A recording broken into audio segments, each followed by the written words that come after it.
Hey, it's Jason at Hardy Brothers Outdoors. I'm here in Southeast Ohio. I've been working on the Darn Barn project for about the last year, and this weekend I started working on putting in the parking area and driveway. One of the things that I heard that I needed to do, I've never put in a gravel driveway or parking area before, but everybody I talked to recommended that I put down a geofiber, something that, or geomat, that is going to help save my gravel. So I see a lot of people comment that no matter what you put down, you're gonna get weeds coming through. This is not being put down to prevent weeds. It's being put down so that as I pour gravel on it and it gets wet, all my gravel doesn't sink into the ground. I'm not constantly having to replenish my gravel.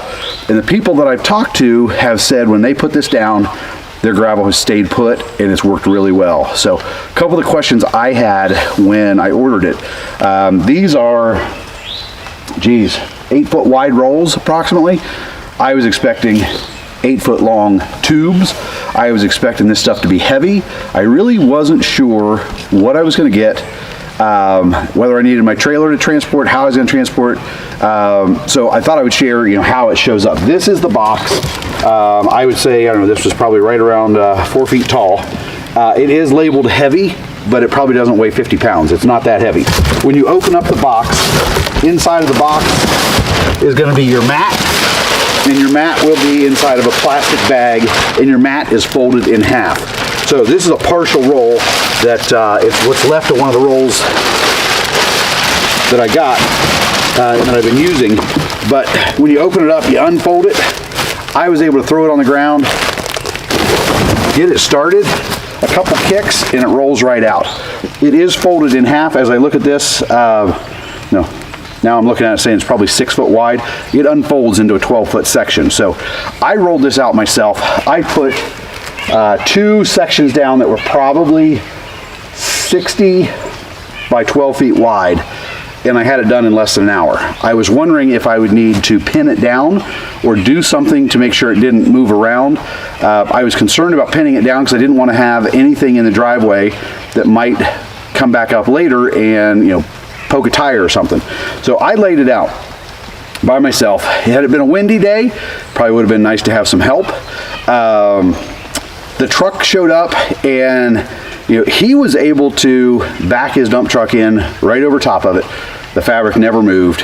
He set his truck, he gated all the gravel out for me, pulled forward, out. The mat never moved. So I was really pleased that it just stayed in place. I thought I might be fighting it. The other thing I thought might happen is if we turned on it at all, that it might move. I was driving the tractor around on it some. Again, the mat did not move at all. So very pleased with it. Again, with some wind, you might have an issue, but we did not. In terms of, get the other corner here, the quality of this stuff is, it's a woven mat. Here's how, it comes apart. It is a good thick mat. I'm really not concerned with it coming apart over time. So if you're looking for a mat to put down under a driveway, a parking area, whatever the case is, I definitely recommend this. The one challenge it does give me, as I'm running the box blade over this, trying to smooth things out, I'm trying to be really careful that my box blade only goes down a short way. I wouldn't want to catch this because I think you could tear it up pretty quick with a box blade or something like that. Other than that, very pleased with this. I bought 4 boxes of it. We're going to do it all the way around the barn, and we got a couple places on the property that need some gravel, and I think this will help our gravel go a lot longer and go a lot further and stay in place a lot longer. So I hope that was helpful. Feel free to post questions, and thanks. Have a great day.